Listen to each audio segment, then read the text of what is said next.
I realized I had been chosen because I was not the first choice. That was the moment the room shifted. Nothing moved. The light stayed the same. The sound of the street outside stayed ordinary, but the structure of my life cracked in a way that could not be repaired. I did not discover this through confession or argument. There was no dramatic reveal, no evidence placed in my hands, no raised voice.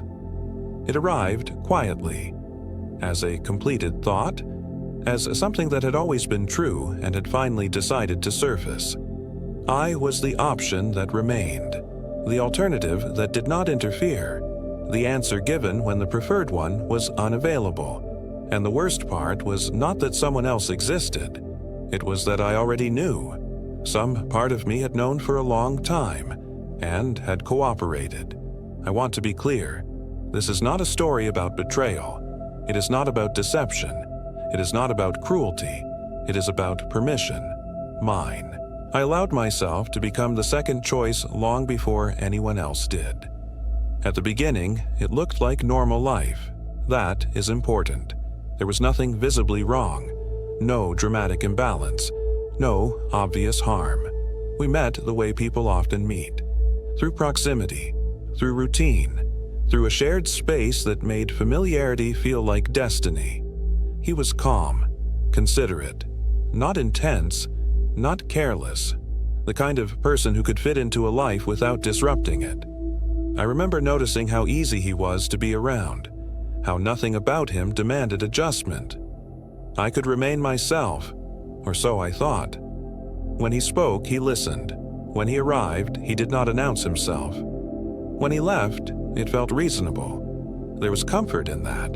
There was also something missing, but absence is quiet, and quiet is easy to ignore. I told myself that stability was rare, that excitement was overrated, that wanting more was a childish instinct that had to be outgrown. These were not lies. They were incomplete truths, and I used them carefully, like insulation, like padding.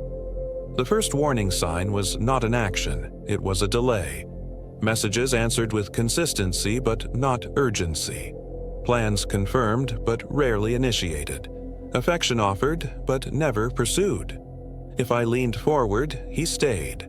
If I leaned back, he did not follow. At the time, I interpreted this as respect, as emotional maturity, as balance. I did not ask myself why I was always the one leaning. When I spoke about the future, he did not resist. He agreed. Softly, as if discussing weather, as if time would handle the details. There was no opposition to push against, and so nothing to measure myself against. That should have unsettled me. Instead, it calmed me. I had spent years learning how to be adaptable, how to be agreeable without disappearing, how to adjust without complaint. I had been praised for it, rewarded, told I was easy to love. I carried that skill into the relationship without question. It felt like competence. When discomfort appeared, I named it something else. Fatigue, stress, personal insecurity. I took responsibility for everything that did not feel right. That seemed fair. I'd always been good at that. There were moments, small ones. That should have stopped me. The way his attention drifted when certain names appeared in conversation. The way his voice shifted when discussing past possibilities. The way he became suddenly precise when explaining why timing mattered. He spoke often about circumstances, about phases, about alignment. He never spoke about choice. I noticed that I was careful with my expectations. I edited myself. Softened questions before asking them. Removed weight from statements before offering them. I told myself I was being considerate. What I was doing was reducing my presence to avoid inconvenience. I did not think of it that way then. I could not have stayed if I had. The midpoint did not arrive as a single event. It was an accumulation, a realization that I was always waiting, waiting to be prioritized, waiting to be chosen deliberately, waiting to be wanted without negotiation. I was not unhappy. That is what made it dangerous. I functioned well. I smiled at the right moments. I participated. I contributed. I was seen as stable. Inside, something tightened.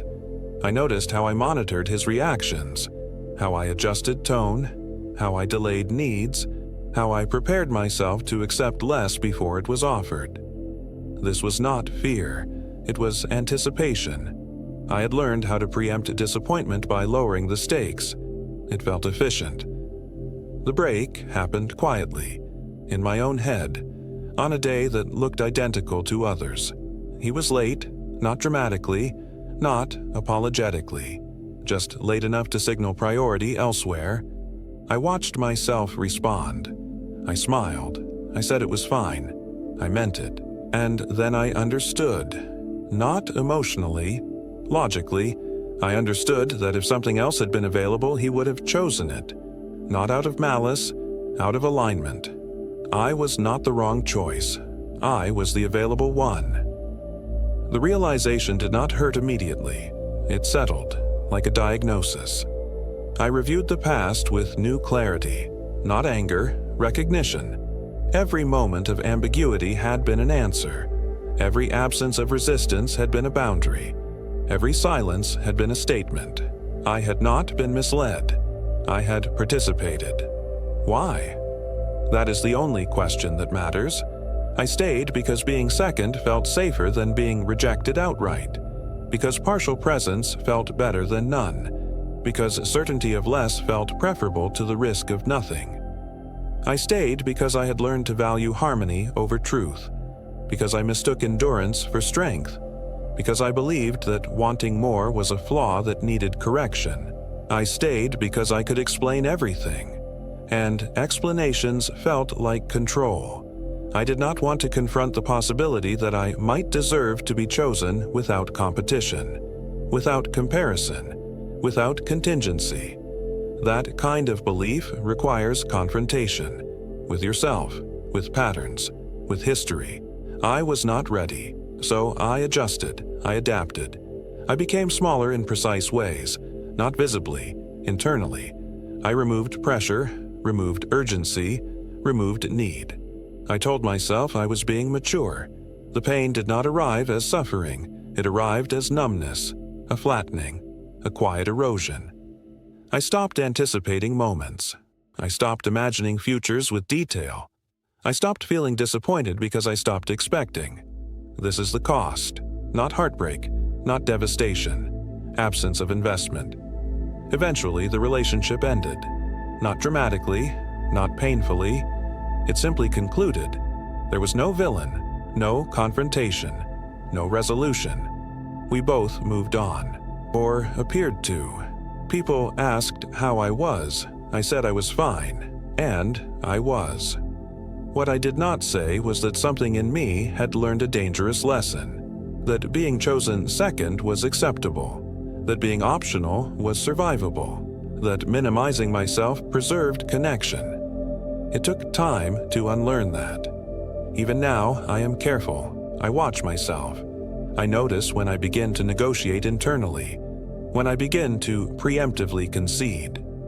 Awareness does not undo damage. It only prevents repetition. This confession is not an apology. It is not a warning. It is an account. I was not a victim. I was a participant. I allowed it because it aligned with who I believed I was allowed to be. That belief has consequences. Some of them are permanent. If you stayed until the end, I appreciate you. Like the video and subscribe if you want to hear more stories like this.